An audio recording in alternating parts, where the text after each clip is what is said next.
Hello, my name is John Murphy, and I am the moderator of this important panel devoted to participatory budgeting, an idea and practice that is having an impact around the world, including the United States.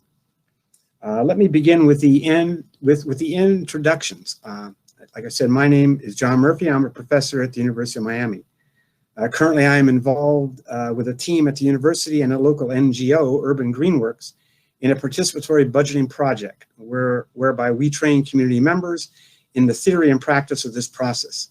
They can then train others so that knowledge of this activity spreads throughout underserved communities in Miami. Today, we have quite an illustrious panel, which I will now introduce in the order in which they will speak. First is Alderwoman Maria Hadden. Maria is a member of Chicago City Council, serving as Alderwoman of Chicago's 49th Ward. She is founding member of the Participatory Budgeting Project, where she led the participatory budgeting activity in Chicago and across the country to build community power through the democratic process. She previously founded and served as the executive director of the national nonprofit Our City, Our Voice. Maria is the first openly LGBT woman on Chicago City Council, as well as one of the first Black aldermen to serve the north side of the city. Kristania de Leon has worked with a range of mission-driven organizations that address social determinants of health and justice. She currently works with the Participatory Budgeting Project, leading the work to increase the adoption, visibility, and impact of participatory budgeting in communities across North America as Director of Partnerships and Strategy. She received her BA in International Relations from the University of British Columbia and her MA in Social Innovation from the University of San Diego's Kroc Institute of Peace and Justice. She is currently based in Oakland. Gilbert Placeres currently serves as the Deputy Director of Engage Miami, where he aims to build the power and voice of young people in Miami-Dade.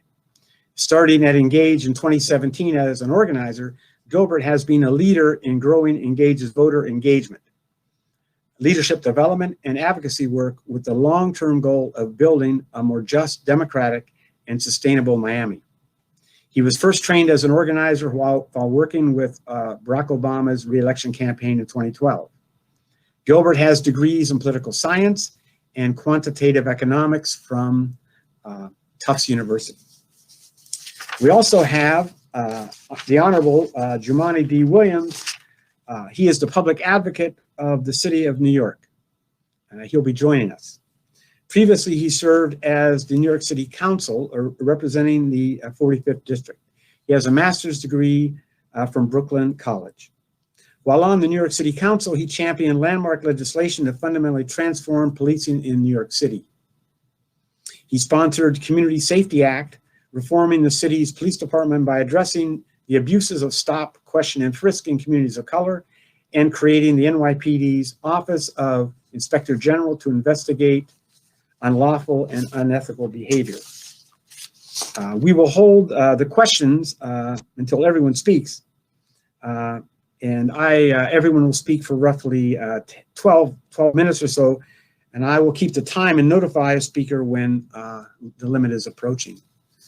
So, Alderwoman Hadden, you have the floor. Great. Thank you, John. And it's great to be virtually here with everyone today, and exciting to be able to be a part of this panel. And I'll say I don't get to share much about participatory budgeting in my normal day-to-day job anymore, so a real pleasure. My experiences with participatory budgeting began as a participant. So I was a budget delegate or community representative, different terms in different projects, in our first process in Chicago's 49th Ward. The 49th Ward is a district that's in like the far northeast side of our city, right along the lake. We're really diverse community, racially, ethnically, economically. More than 80 languages are spoken. One of those pockets that you find in a lot of our cities, right, where there's just, you can find pretty much everybody, and a unique place to call home. In 2009, the alderman at the time started our first participatory budgeting process in the United States, working with some of the founding members of the Participatory Budgeting Project. At the time, I was living through some big challenges because of the housing crisis, right? So, 2009, I was in grad school. I'd been organizing for about a year and a half with neighbors in my building as we were trying to keep our homes, right? A developer had started a project, and with the economic crisis that came, took everybody's money and left the country. And so in the midst of organizing, really getting to know residents in my community, organizing out of personal need, I saw this flyer and it was like, come help the alderman spend $1 million.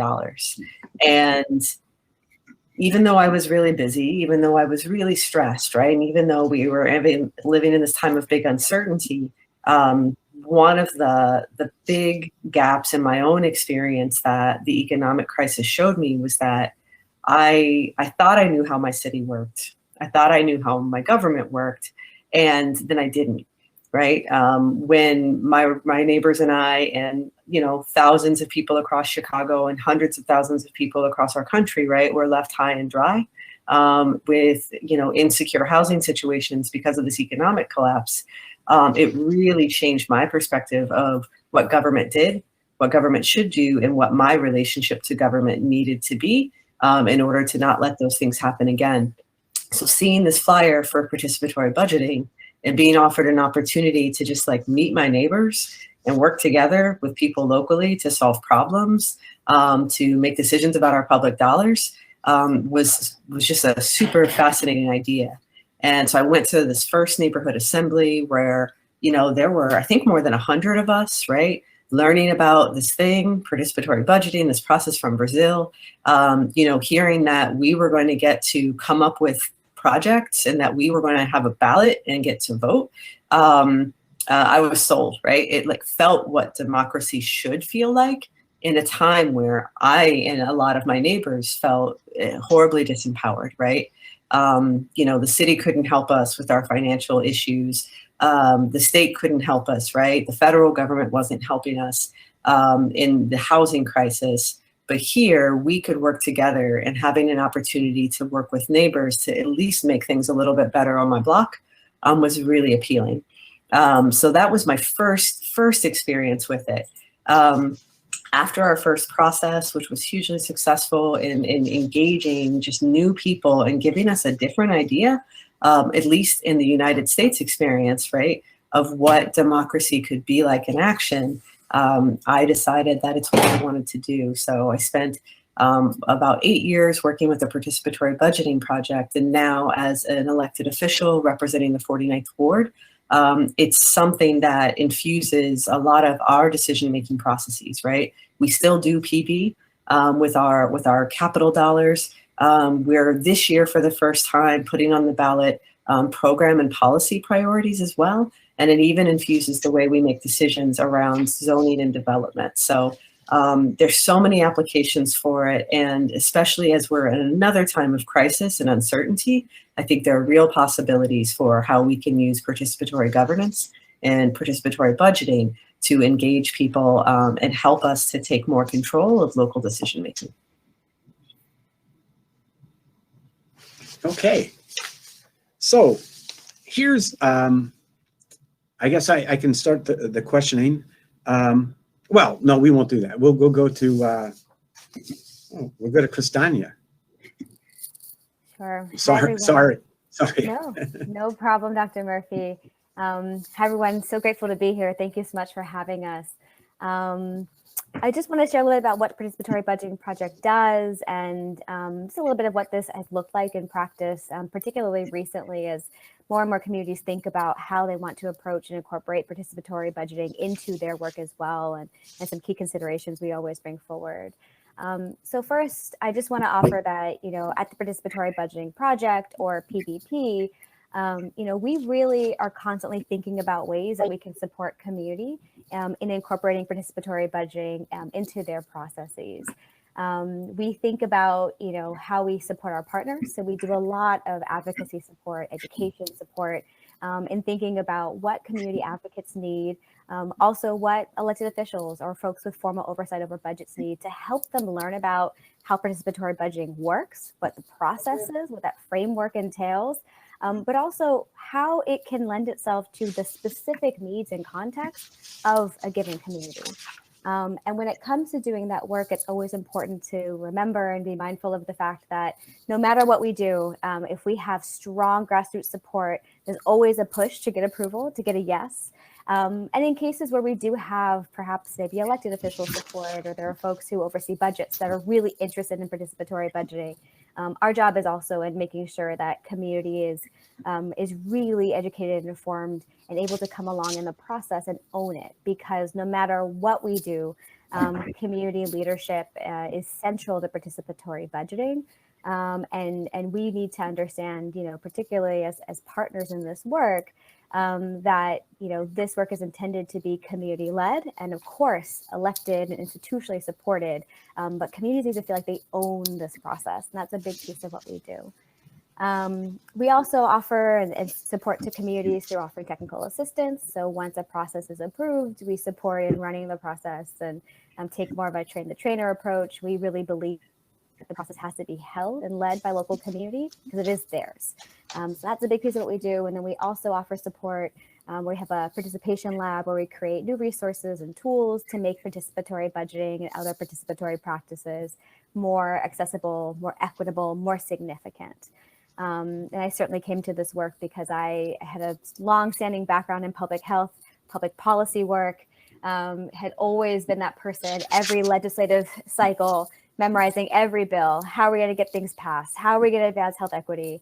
And recognizing that, getting a sense of defining success around getting all our policy priorities sort of passed wasn't enough. We had to do work that was way more tangible and really centered on community leadership. Success also needs to include, community voice, centering community voice, and only passing policies where communities has a buy-in and they can identify the needs that those policies are meeting. And so that's a lot of what brought me to this work and how we generally approach it. I'm willing to and interested to share some actually reflections a bit about what folks might want to take away if they're interested in doing some participatory budgeting, but also just want to make space and acknowledge that we have another panelist that just joined us. So welcome and hello. Peace and blessings. Good night, everyone. Absolutely. But yeah, I think what I'll just offer is that, there are a lot of ways to do participatory budgeting. No two PB processes are the same. No two communities are the same.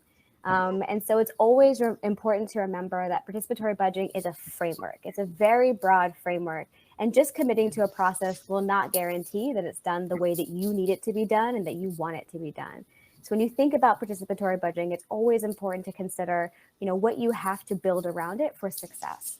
One of the things that's always important is emphasizing money that matters for the communities that you really want to engage. PB takes time, it takes coordination, and it really requires strong community engagement. So we want to identify resources that get people excited, make it feel like the work is worth it, and that the decisions you're making together really matter, that they actually affect them. So if you want to engage young folks, we want to find funding that are actually going to affect, schools, youth programs, young people to excite them. If we want broad community participation across the metropolitan region, we really want to ensure that the total amount of money allocated matters, and that it feels like, either per capita or as a lump sum, people are going to want to be invested. Starting big, thinking big is a lot of what we do in supporting partners in doing that. We also just have to emphasize the role of authentic community and grassroots leadership. PB is about shifting, is about sharing power in our communities. And we don't want to reinforce standard power imbalances. We need to correct them. So we have to ensure we have plans for designing, creating processes that are intentional, that are inclusive, that are accessible. And there are a lot of steps that folks can take to make that happen for really broad engagement. Lots of ways that folks can participate, build around this intentionally. And last, I'll just emphasize a lot of the work that we do and focus on is around centering equity criteria, particularly when we have a justice focus, particularly when we're talking about the reality of decision-making in people's livelihoods and the importance of this work. Every step of the process has to be centered around equity in the design, how we make our proposals. That is such an essential piece of this work. And I think is why I love to do it. And I think many of our partners do as well. Okay, you guys are really good on time. It's really, really incredible. Okay, so the next person will be the Honorable Jumaane Williams. You were introduced already, so you can just start if you want to start your. Excellent. Well, hopefully at the end of my career, I'll be able to say honorable. I'm not so sure before then, but Okay. how much? So I want to fall within time. Also, how much time for the answers? Do you have to leave early, or you can stick around to the end? Or how's that going to work for you? You have to leave in about 12:30. Okay, so you get about 12 minutes, and then we'll have some questions right after if people have them for you. Okay, sure. I'll try to shorten it and so we can go to questions. Sorry about that. Okay. It's not Zoom, so I had to learn it. So apologies. Right. But this is exciting. Thank you for having me. I appreciate it. Blessed to be with everyone here. I got introduced to PB. The first time I heard of it was after the council member. Early on, I went to Brooklyn College with my alma mater, City University of New York. Professor was talking about it actually, and at some point we heard from the Alderwoman's predecessor actually about PB, and I just thought it was a phenomenal thing. It's I hang with the Democratic Socialist folks, so to me it was automatically made a lot of sense, and I was excited about it. To be honest, I didn't do much with that knowledge. About a year or two later, it came back around, and some of my colleagues started talking about. We have a 51-member body here, but there were 4 of us that were brave enough to say that we wanted to get it done. One of them actually was a Republican, so it was bipartisan. Surprisingly, unsurprisingly, he did it a little differently than we did it, but that's another conversation. Immediately, we have we have one right-wing paper called the New York Post. They basically said we were trying to pad the money in our pockets using pork and a whole bunch of crap that wasn't true. And it turned out to be a very good experience. And now I probably think more than half of the council are doing it. There's a dedicated unit to doing it. I do think we can. It's not as much in the lexicon of voters as I hope it would be, and we have to keep pushing for it. One of the barriers of this is always, and I think it's universal, whatever city you're in, people just don't want to let go of power. So people have struggle with that. And so trying to reinforce that actually it is pretty powerful co-governing and sharing these decisions with your constituents. And I think the one thing I think gets missed out, I think it can help you with the plan that you generally have. Most folks are thinking about whether they want to be honest or not, re-election. It's a thing that I think if we position it and make sure that's a talking point, might actually pique some of those who are not as interested in the power sharing as we want. That I think is actually helpful. Engaging with your constituents is helpful. It was an amazing opportunity for me because I believe one of the most important things I did as a council member then was the budget. It is probably the thing people understood the least. And so when I heard the Alderwoman speaking, it just made sense. People don't understand the budget process. They don't understand how it affects them. They don't understand how it affects their daily lives. And participatory budgeting started to help change that narrative a bit and just started inviting people who normally wouldn't engage in the political process. And at least in our city, we also allow folks, if you live or work there, regardless of any immigration status or anything, to participate. Okay. Okay. So I don't see another question. I have a question. I can start if you like. What I'm really interested in is just from the experience we're trying to have here in Miami. How do you get people who are not so-called progressive to buy into this process? How did you do that? I mean, what type of how did you engage them? Why would they be interested in this? Is it for me or for everyone? Yes. No, for you, because you have to leave at the end. So I thought we'd ask you a couple now. Yeah. One, I think it was helpful. So we actually had a quote unquote progressive caucus is still there. That was helpful, but even still, it wasn't everybody that did it. It was myself, Councilman Brad Lander, actually running for comptroller now, Melissa Marco Burrito, who later became speaker, and one of the Republicans, Eric Ulrich. I think it was helpful, to be honest, that the four of us did it kind of on a pilot basis. And then after that rolled out, it kind of grew and everybody saw that the world, doesn't crumble as well as they say it will every time you try to do something that's a little bit different. And so I think that was helpful. Really would like most of these things having to do one-on-ones and explain to people what it is, because people just hear that you want to take away their power to give away money. You want to do a bunch of stuff that isn't really true. And as I mentioned, kind of explaining how this co-governance and how this giving some of the decision-making to the constituents is helpful to the folks. It does help, if you can put that part about, you'll be touching constituents on a regular basis, that's probably helpful for you as well in some of your other endeavors. And to be frank,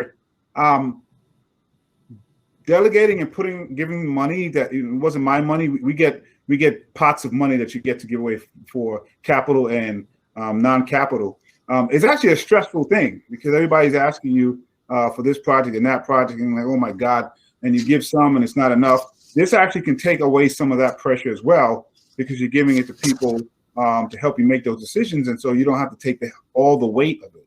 And so I generally, just in general speak, try to figure out, well, what is the barrier that you have, and let's try to figure that. How can that help whatever concern that you have?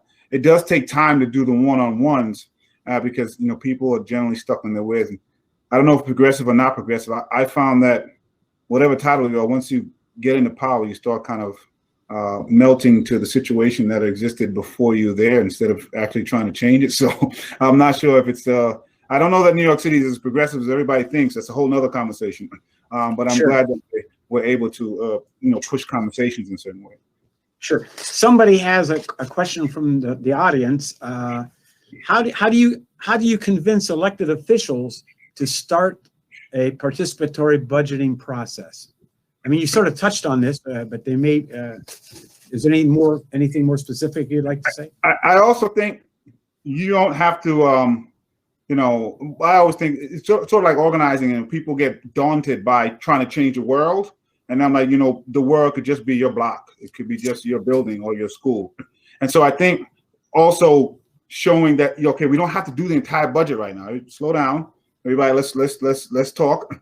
We can just do a piece of it. And so I think most council members are still doing the same, but we started with just doing $1 million of capital funds each, which is only a portion. New York City, unfortunately, we got a whole bunch of money. We don't use it all right, but it was only a portion of what each council member gets. So it's like you still can spend the other $4 million that you get in capital and the discretionary funds. So let's just start with the $1 million. So starting with a size that is palatable, explaining that it also can help you in the other endeavors that you want, explaining that you can touch. I mean, you can't say it legally in the government form, but basically it helps with your reelection in ways that you may want. And I haven't found a system yet that people don't like that includes them helping in government. Like, they may not participate in, but they generally like it. And so these are things that are positive, and trying to switch that narrative of what power is and power isn't, and how it can be viewed, I think is helpful also. Okay. I don't see any other questions at this moment. And it's almost 12:30 for you. So yeah. So Gilbert, you're next. Yeah. Hey, everyone. Thank you, Dr. Murphy, and grateful to be here and learning with all these awesome panelists. So we're interested in participatory budgeting because the work that we try to do advocating around the budget process here in Miami. We don't have participatory budgeting in Miami or Miami-Dade yet, but we do want it, and I think what we have is in a lot of ways the opposite of that right now, because what we found is that you can turn out tons of people, you can have hundreds of people turn out and advocate for what they would like to see in the budget and their priorities, and it probably still won't be reflected, there's a good chance it won't be reflected. And a lot of that is because of the way the process is currently set up in Miami-Dade. So the way to kind of give an overview of how the budget is developed here, it starts with the mayor kind of putting out their budget just a few months before it's officially voted on and approved. But the truth is that before the mayor puts it out, their departments have been working on their budget and assessing their priorities all year. And they're just doing that internally. They're not talking to anyone outside of kind of inside of the county government already. Even the commissioners haven't really seen the budget until it comes out. So once the mayor announces their preliminary budget, the commissioners start to work on it. And then a couple months later, there's a series of what the county will call public budget workshops, but that's a pretty generous name for them, honestly. There's a series of kind of meetings that are supposed to be in the community. They were virtual this year. In the past, they had been, in different districts across the county. But what they are, and we've tried to come to those and see what's happening. Can we have a voice there? What they are basically 10, 15-minute overview presentation PowerPoints of the budget, and then they take questions. There's nothing about it that's participatory. They don't ask for the folks that turn out for their input. And the county knows that and kind of just uses that as an excuse. They don't do good outreach for these. We had one time that we showed up to one of these meetings in the community and our representative was the only person there. And Doug Hanks, our political reporter here, tweeted that there was one person that showed up to the county budget workshop. So what happens after that is that there are two big county budget hearings right before the budget is voted on. At the end of the second one, it's voted on. And these are supposed to be the big opportunities for the public to come and have a voice. And we do see that. We see that every year. Hundreds of people turn out and advocate. But these meetings, the first one's coming 2 weeks before the budget is approved, and the second one is coming literally at the same meeting that it's approved. So residents are only being brought in right at the very end of the process. And that's what we need to move away from. And we do have some framework, at least they have an idea of having these workshops, but we really need to make it a lot more participatory, bringing in residents a lot earlier in this process so we can actually have a voice and have an input on where our money goes. And so what our experiences are with the county and their services can actually inform where the money goes on to go. And I'll say our experience with advocating in the county budget process actually started with a story that reflected better on the budget process we had in 2018. We had a situation that had been building where, so we work with young people in building the voice and power of young people. And in Florida, they had banned having voting sites on college campuses. There had been a lawsuit that struck that down. So we started to organize, how can we get early voting sites on our college campuses down here? After it was struck down and we were making a final push for that, we realized it was overlapping with the budget process.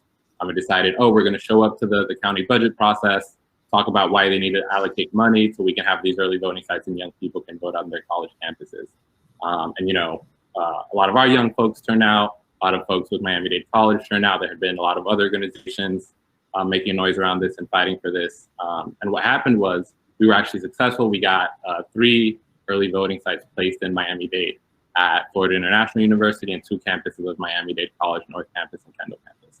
But what happens? The reason that win was possible was because one of the commissioners decided to sponsor a resolution, Daniela Vincava, actually our current county mayor, to place those early voting sites there because it was something that didn't necessarily have to go through the budget process. So that way a commissioner can take a lead on something and add something was possible in that instance, but is usually not possible as part of the general budget process. And I think that's what we saw kind of how you can continue to advocate, and that system won't budge a lot of times. This year, we had the luck of being part of an awesome coalition of folks advocating in the budget process this year that really came together after the uprisings we saw after the murder of George Floyd, around the framework of divesting from police budgets, which we know are 50% of our discretionary budget in Miami-Dade goes towards the police, and instead investing in things that will truly solve the root causes of violence.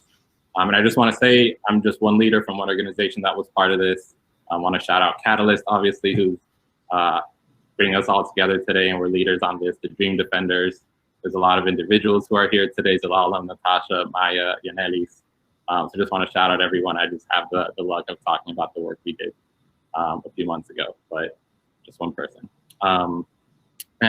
That one was honestly kind of compared to the experience we had in 2018, this was a much bigger effort. We had a series of events leading up to the actual budget hearings where we broke down the budget to folks, made it understandable, showed people how they could go in there and figure it out themselves, talked about how we were thinking about the priorities and what it should invest in, and help people think about, hey, this is how you can share your story, this is how you can participate in the budget process. So we were really doing the work that the county is supposedly doing or thinks they're doing through those public budget workshops they have.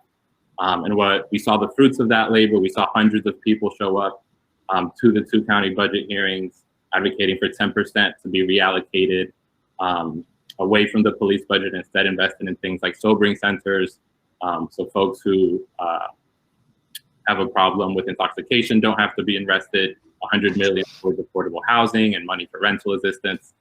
So things that could really get at the root cause of this. And literally pretty much every speaker who showed out was in support of these things and was, thinking in this framework and trying to push the budget in this direction. And the reaction we got was actually, to be dismissed, to be mocked. A lot of the mayor, Carlos Jimenez and Audrey Edmondson, who was the chair of the county commission at the time, were actually talked about, hey, but we had these public budget workshops before and we didn't see those people turn out there, even though we had been there. And they use that as an excuse of like, oh, that's the process for having input, but they don't even let us provide input in those meetings. So really just expose the farce of the situation that they have with the county and the budget right now. They would even ignore us and be on their cell phones while we were speaking throughout the public testimony. And for the second one, they actually made themselves off camera entirely as a way to avoid the public and not even be able to see if they were listening or not. So we do know that we got a lot of movement and some commissioners were in support of what we wanted, and to see so many people stand up was encouraging. But we weren't actually able to see that reflected in the process. So just speaks to me of how inadequate the current system we have and why we need participatory budgeting in Miami-Dade. We have a local democracy here that's not very healthy. There was like a rating of the most civically engaged major cities in the US, and we were 50 out of 50. A lot of the commissioners and mayors that lead our county government are elected in August primary elections, where we have 20% of people vote and only half of those people will vote for them. So we have a lot of folks who are up there representing us, but the community doesn't know who they are and never voted for them. So I see as participatory budgeting as not only something that'll get us better uses of our money here in Miami-Dade and actually help us understand what do folks need, how can we meet that, how can the county government do a better job, but would also really strengthen and revitalize our local democracy and help teach people, this is your county government. We have a really complex situation here between what's your county, what's your city, what's the budget, where does the money come from, how can it be spent, but really serve as a pathway that can get people learning and thinking about these things and engaging in our county government, so we can hopefully have a much healthier local democracy that truly represents us, that isn't as corrupt as it is right now. So yeah, that's why we're really excited to be in this space right now and thinking about participatory budgeting, and grateful to be able to learn from the other folks on this panel. Okay, thank you. There's one question for Gilbert, and then I have a bunch of questions unless we get more from the audience. We have a lot of time too for questions. It's interesting. So the question for Gilbert is, how do you bridge different generations? I mean, in a sense, you're focusing, I guess, on youth, but there may be a lot of older people who are interested in this too. So how do you bridge these generations? I mean, how do you do that? Yeah, I think that's something that we're trying to grow in actually this year around our budget process. How can we diversify the amount of people we have turn out, increase the amount of people we have turn out? And I think it starts with doing the deeper work of doing outreach to groups who might not typically think about the budget process, community groups or community organizations, but it's very important for what they're thinking about, for what they're working on. They just haven't kind of realized that there's this budget process and that they can try to have a voice in where the money is actually allocated. So I think it has to do with doing that deeper work and starting early in advance of time so we can be having these conversations, just talking about intergenerationally, what are our different priorities, and what can we all get together behind together, so we can move on from there. Yes, we have another question. I guess anyone can answer this one. What are the best strategies and tactics you've used to galvanize a community to move in this direction? So anyone can. I guess that's for anyone. I'll share an example from this year. Right, we're in the middle of our participatory budgeting process that will determine allocations for our 2021 capital budget and award. But we're in the middle of a pandemic, and all of the typical ways that we would do outreach and that we would hold events and kind of facilitate things for our PB process are not available to us. And one of the challenges can be speaking to issues and offering people decision-making power on issues that matter to them is kind of the number one way, right, to engage.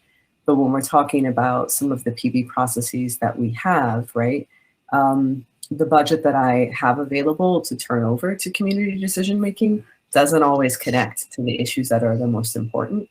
So that's one of the challenges. And so this year, what we did to engage people in our PB process, but also try and be kind of adaptable and adapt to like where people's heads are at, because people maybe don't care so much about the potholes when public health and vaccines and COVID or housing insecurity or job loss are their primary concerns. So we started with a question, and we used flyers and social media and like SMS engagement.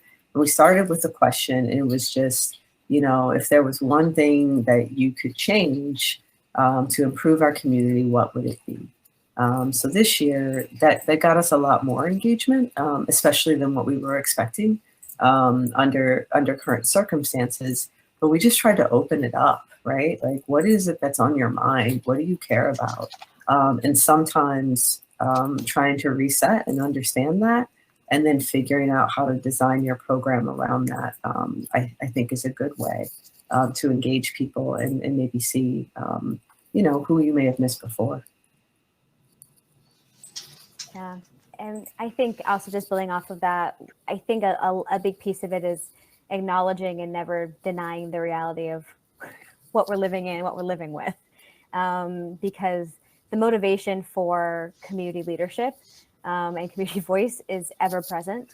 And I think that it's important right now, in particular, you know, what we see around engagement, mobilizing, you know, demands for participatory budgeting, you know, are rooted in so many things, but in particular, I think connected to what Alderwoman Hadden just spoke to is the very real and stark reality of COVID and the effects of this pandemic.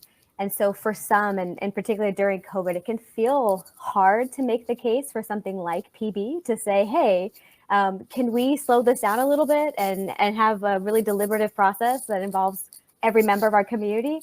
It feels like it can be challenging. And when we speak to our partners, they tell us time and time again, it feels actually more important than ever, because in pandemics, in moments of crisis, it's very common to feel as though, you know, decision makers can lean more towards approaches of controlling resources. It includes financial resources, while, you know, we see trillions of dollars distributed through relief efforts. And we see other kinds of resources that are coming to community, and folks want to know how, where, when, what does this look like? How does this actually affect me? And so this is the exact moment where we need to strengthen democracy, ensure that funding is allocated equitably, and guarantee that local communities, especially those in light of this pandemic that are most impacted by medical racism and disparities related to social determinants of health, right? Those that carry and present with comorbidities, those that are feeling the disproportionate impacts of COVID across our essential workforces, you know, those that are facing financial, food, housing insecurity, like they need to have a say in the decisions that are going to affect their lives right now. And of course, always. But that is, you know, addressing the moment and addressing what we're facing and living with is really important.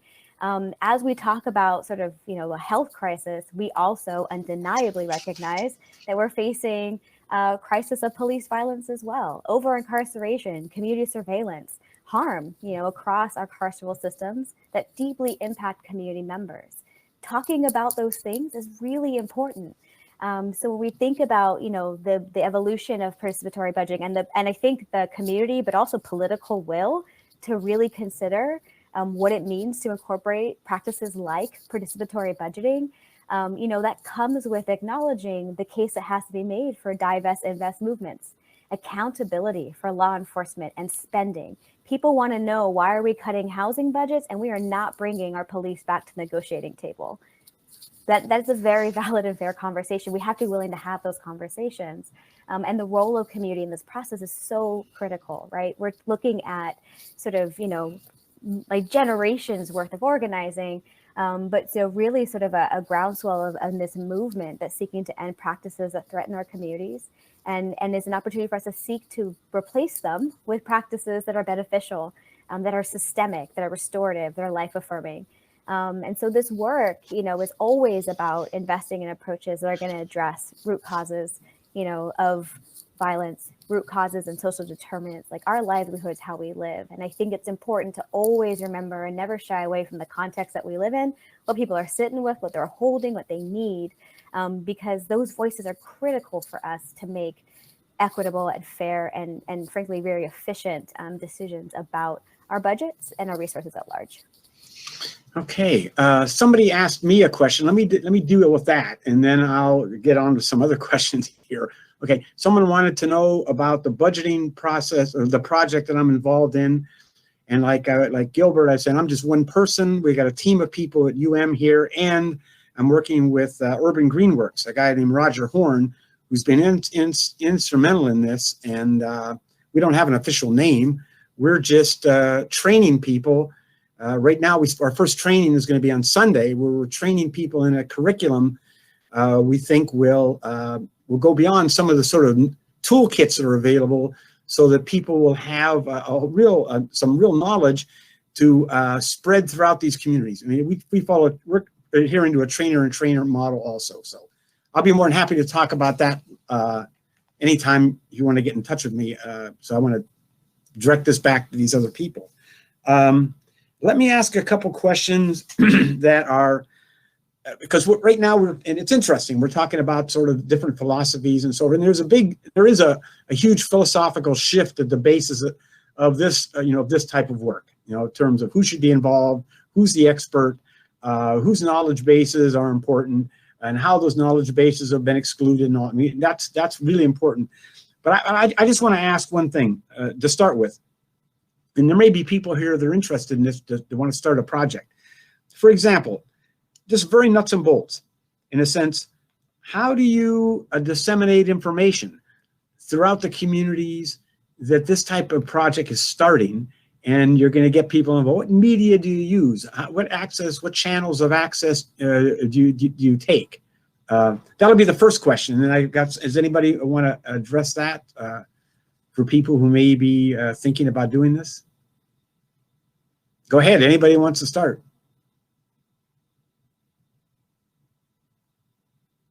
Oh, can't hear you. Oh, I was going to say I nominate Gilbert. So yeah, we don't have participatory budgeting here, but in terms of the work we've done to reach people and get them involved in these processes, I think the first thing that comes to mind is you're probably going to want to do a few different things. You have different folks who are on different mediums, and you're going to want to try to reach people the way that they can be reached. I think canvassing always goes to kind of gets at things most directly. I think when you canvass and have those direct one-on-ones, conversations with folks, door to door, at an event, or however you can, you kind of get the best sense of what folks' thoughts are on the ground, what are folks' relationship to these sorts of processes, what questions do they have, where are they at already. For us, it's also important if we reach to through social media, different, and read that way. You're breaking up a little bit. Can everyone hear Gilbert? No, he's frozen now. Yeah, I can't hear him. I'll add on. I mentioned we do a lot of flyering. So think about your physical space where you want to reach people. Language access is really important, right? So how you have things translated. We've used SMS engagement, right? So again, okay, the flyer has information and you can go here, but also you can text us, email lists, other projects that I've worked on, especially when it's a whole city or there are more resources. People have used their public access TV channels, right?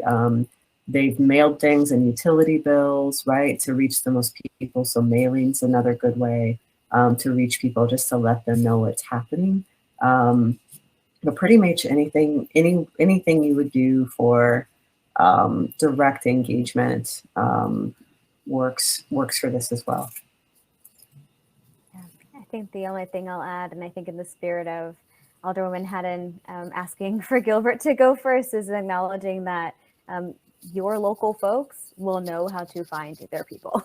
You know, I think the beauty of participatory budgeting is that it's deliberative and it gives room for it to be intentional. And so, you know, it also does tap into the wisdom and the lived experience that already exists within your community. So you can, you know, go to the sort of engagement strategies that you know are tried and true.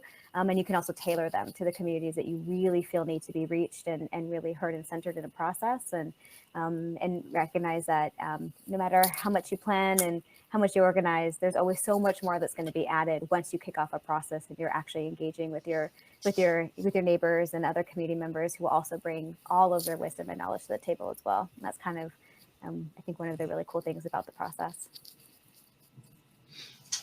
Okay, this would be another, I got something coming up here shortly from outside, but I'll just ask one more question.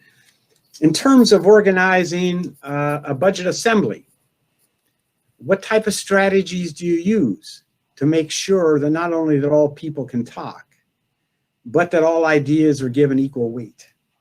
And so that from the start, you don't have certain ideas just as seen as beyond the pale. Because whenever you're doing this, immediately people say, that's just idealism. None of that's ever going to work. So that when that happens, that means that certain ideas are already excluded, you know, and so forth. So how do you do that? And oh, by the way, plus we know that there are certain we have these ideologies that real knowledge and real ideas only come from certain people and communities. So in a sense, how do you avoid that? How do you avoid that during your assemblies? I think I can try to go first. I think the first thing that comes to mind for me is taking your time. You're talking about a process that's really important. You want to do it right. That's not easy, those sorts of problems that you're talking about and what you might run into and what does it take to get everyone on the same page. So what comes to mind for me is taking time and kind of being able to have a deliberate process where all kind of voices are able to be surfaced and then everything considered and folks be able to come to the same page and really talk about what they want to get behind and get on the same page and be able to talk through all the alternatives through together. That's something that we're trying to prioritize this year, starting a little bit early and doing that deeper process. And Zalalem dropped in the chat. If you want to get involved in our Divest Invest Coalition, you can email her. So just point folks that way too.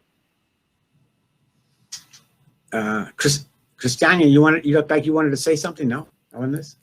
I definitely can. Happy to, okay. For sure. Yeah, I'll second a lot of what's been said. And I think that, you know, when we talk about assemblies, the ways that we're able to convene to surface ideas, we can take our time.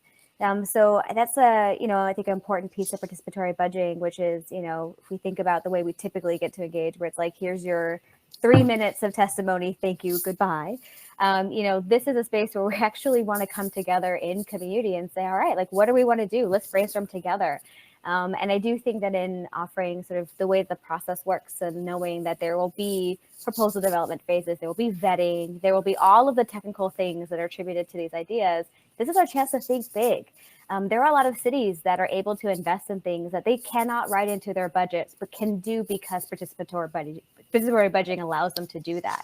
Because folks can come and think big and dream and imagine, knowing full well anything that's voted on is going to be vetted and has to be realistic and actually be able to happen. But, you know, really inviting those spaces to like come together and say, look, this is our chance to kind of have more flexibility than normally we would. Let's invite chances to really think and imagine together. When we talk about divesting from police. We talk about reimagining public safety. That's more than just moving money, from one department to another. That's an entire process of completely reimagining, what it means to hold relationship, what it means to think about power and liberation and community and relationship, right? So, all of that lends itself to sort of, I think, phases of the process where we can come together and really be aspirational, really think big about what we want to do that's going to meet our needs, knowing that, we will find ways to make sure that they're realistic and feasible. But this is a perfect, I think, sort of flow between both, like those big opportunities to come together very differently, and knowing that, of course, we're going to support each other in making sound investments and to meet those needs as well. So I think there's absolutely room for both and a lot of engagement strategies to surface a bit of both all the time. Okay.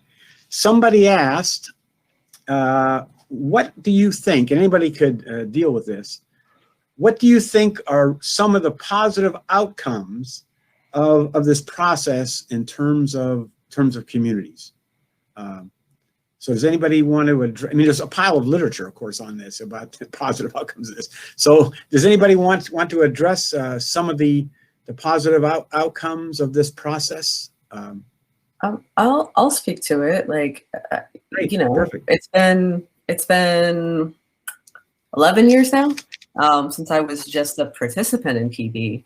But as I mentioned in my opening statements, it was a really difficult time, right, in my life, and participating in our PB process at one level helped introduce me to other people directly in my community who were going through similar things, right? So that community building aspect of, how can you even meet people? How do you grow bonds and relationships, right? That help knit together like the social fabric of communities that, of course, lead to things like higher resiliency when there are emergencies overall. So I made friends. That's a good thing, right? Like community building. But also people learn a lot. So there's a lot of research and data about just increasing people's civic knowledge of like how stuff works. So much of, and I think it was really notable, Gilbert, listening to you talk about, right, the parallel engagement budget process, right, that you guys had. In Chicago, our city budget process is really intense and it's really long. And in our pandemic world, we did it all via Zoom, and it was probably the most accessible, actually, that it's been to the public as far as people being able to see what's happened. But all these meetings are generally during the day and times when people are working, and no one does like an intro to the public for it. And so processes like PB, where, community organizations, partners, and often elected officials, you're starting off by saying, here's how this works. Did you even know this existed? So like that civic knowledge piece.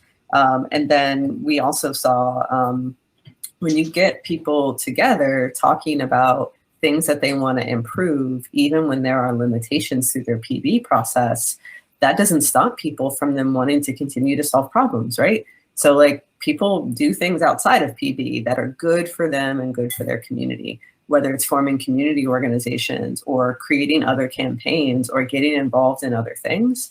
And those are things that were all true for me personally, right, as a participant. And definitely things that I've seen over the years and still see with community members in our ward. Okay. Anybody else want to contribute to that? And nothing? No? That was perfect. Okay.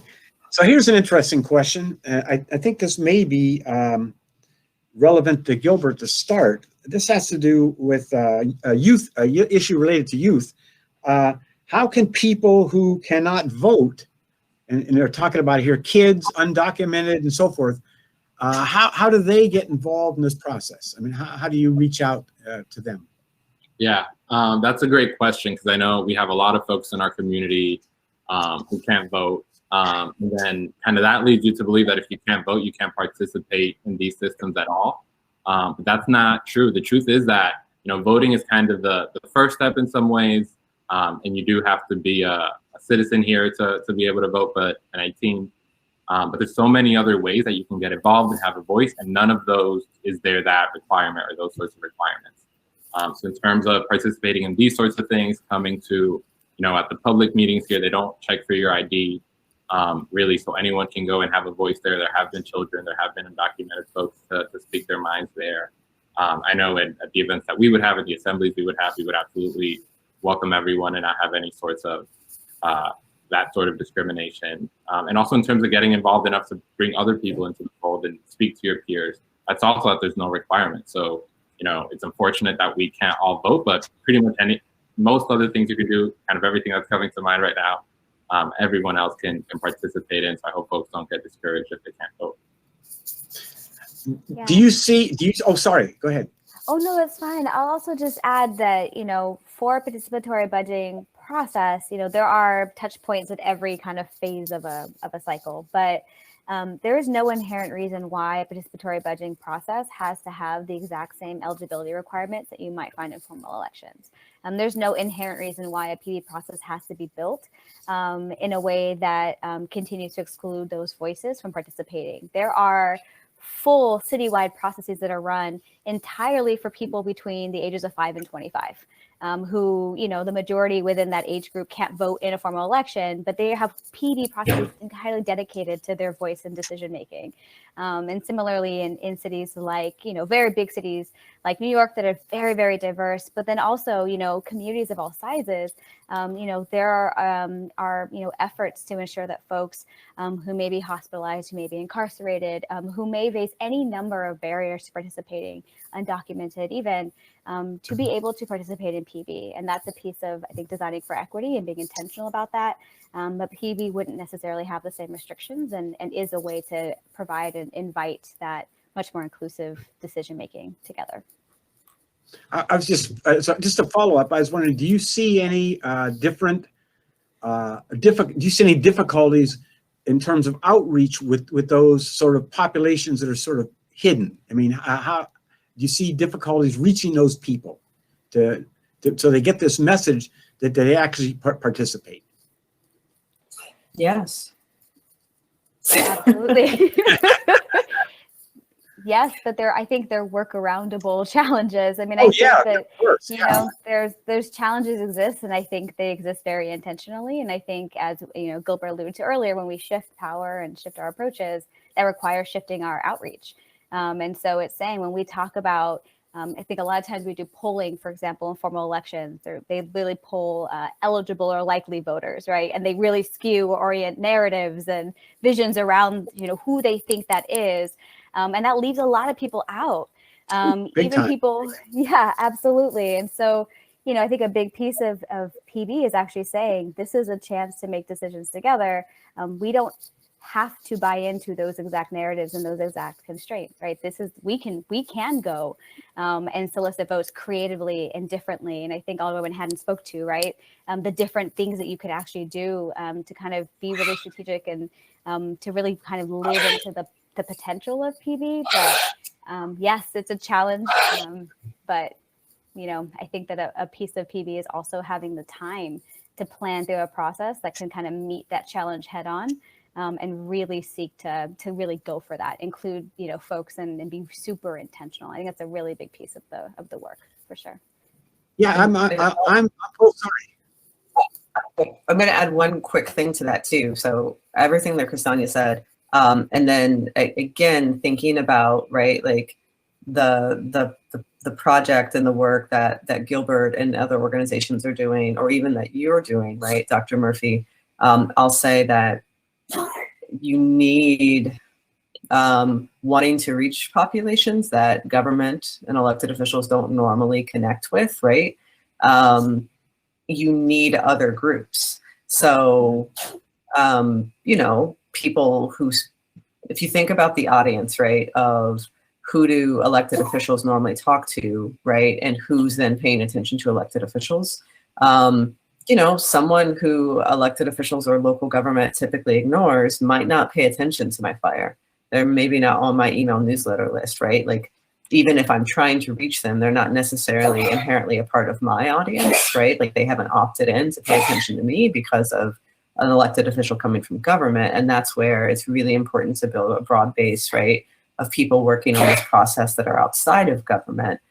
because people, you know, community organizations in my neighborhood, schools, right? Like they're natural kind of audiences and groups. And so, you know, if you want to engage young people in our processes in Chicago, it's the same. You don't have to be a registered voter. You can be undocumented. We go, I think 14 is our age, 14 and older. And so we have to work with those partners if we want to engage with those audiences. Oh yeah, you guys were talking. I was just thinking of all the research, for example, that's been done and trying to get attitudes and so forth from people, and they completely miss these populations we're talking about. They're not even included. It's not even close. But this brings up something, an interesting thing, because what you're sort of suggesting is that we really need to make a shift here, that PB is really part of a much broader project, which is really community-based work. And if you have to have that context, you have to have that shift, or PB can be carried out in a very routine way that misses these populations and doesn't take these things into consideration. So I guess, do any of you want to just mention, for example, if you really had community-based work going on, like somebody said earlier, the community, people, they would know how to reach people, and so forth, because you really have to have that shift in philosophy, to do that. Does anybody want to sort of address that issue? Kristania? I would say yes. Yeah. That is it. I mean, that is very true. And I think that, participatory budgeting lives within sort of I think a big wealth of practice and study around participatory practices in general. So budgeting is just one place where we think about community leadership and what it means to have community control over resources. And I think that, the interesting thing about participatory budgeting in particular is that it's intended to be cyclical. It's not intended to necessarily be like, we tried it once, that was fine. Let's move on. PB and like the effort it takes to run it and grow it, does actually invite for, constantly iterating and doing it in cycles so that it becomes a new way of making your budget decisions. It becomes an institutionalized way that this work happens.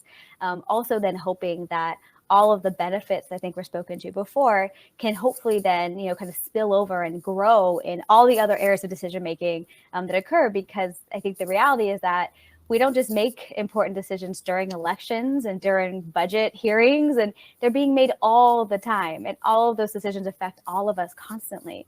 And so we want to make sure that, our processes generally are very transparent, that there is sort of partnership, leadership, some transitions and sharing of power in those processes. And with budgets, we do really position PB as something we hope is sustained and cyclical and becomes a new way of doing business. Sure. And that really is rooted, Dr. Murphy, I think, in exactly what you're speaking to. Like, what does it mean to be community-led? What does it mean to look at community leadership with the support of electeds and the support of others? And how does that begin to build cohesion in a way that's really unique and different? And I think that Yes. is absolutely what we're talking about here. Yeah, because community-based work is really motivated by, I'd say, two principles. One, local knowledge matters, and two, local people ought to control any intervention that happens. And so as long as projects are being motivated by that, I think we have no problem. Okay, I just got a message here, but we'll see. We got a couple. Let me ask you another question, because we still have questions. This has been sort of suggested. Because we're really running into this whole thing. If today I could go out to a local church, I could go out to a local community setting, and I could hang out there like I usually do and talk to people and do things, this type of work is a lot easier, because you do build some solidarity. You can build various things, but we can't do that now.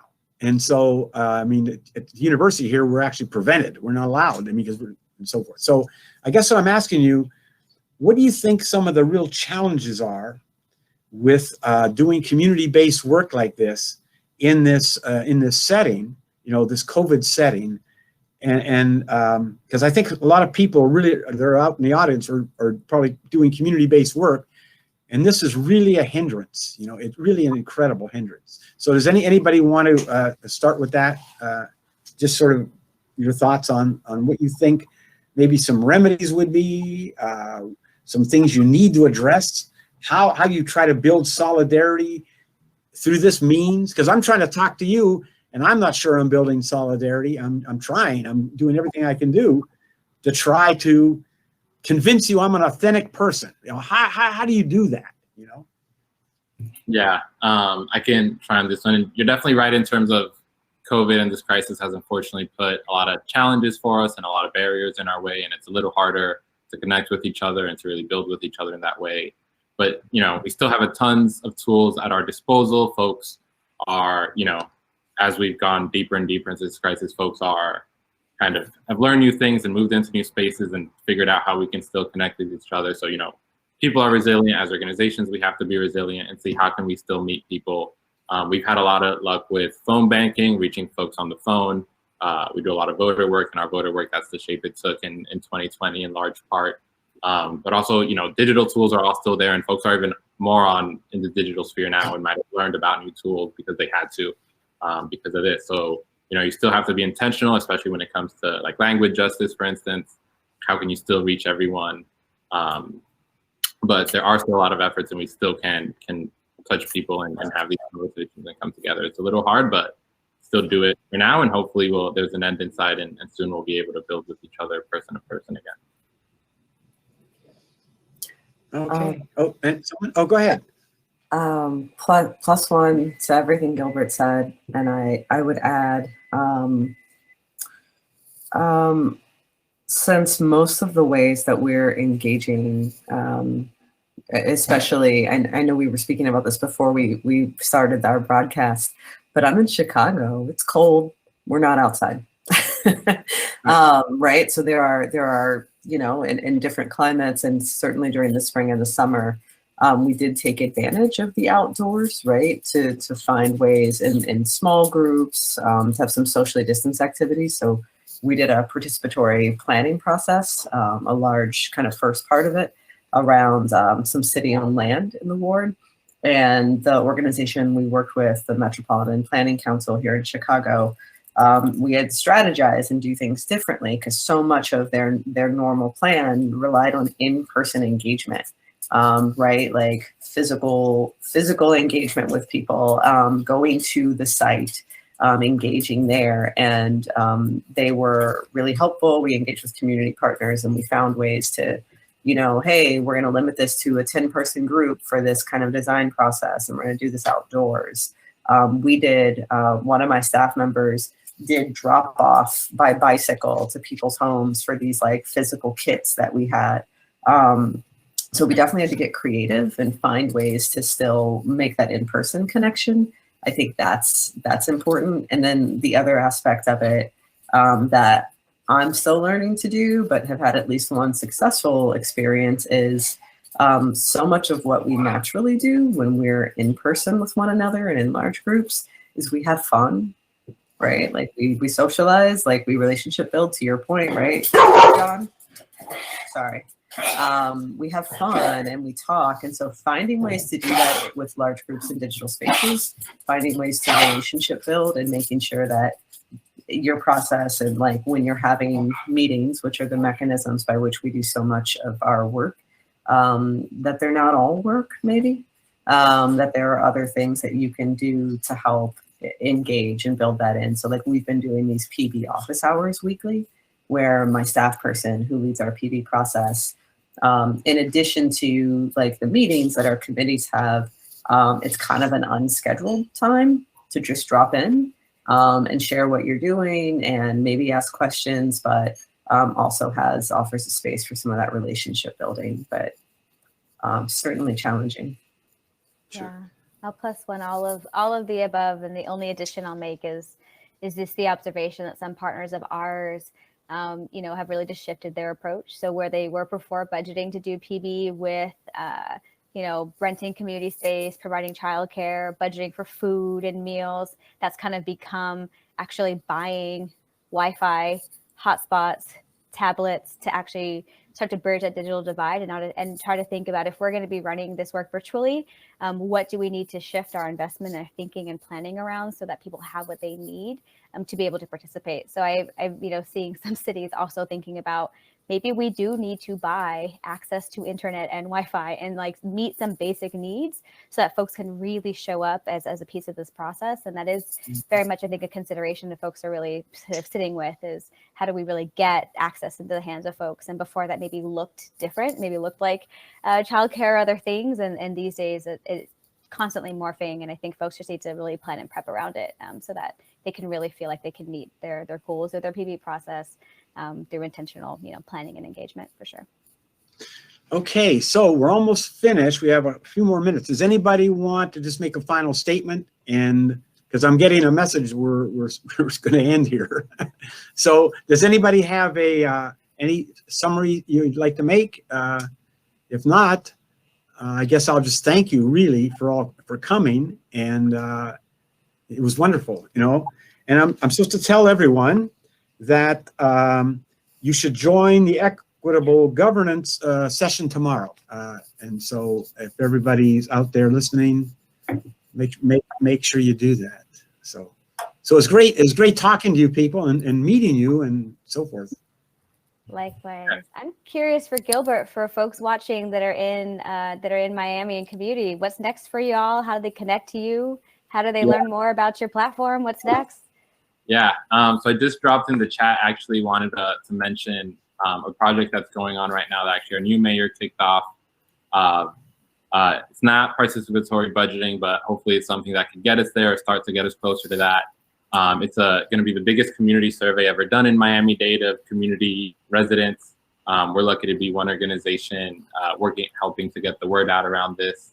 About 10 to 15,000 folks is the goal to get to fill out this survey, so the mayor can really understand, the administration can understand what our residents' priorities right now as they make their plans and their budget for this first new year of new governance.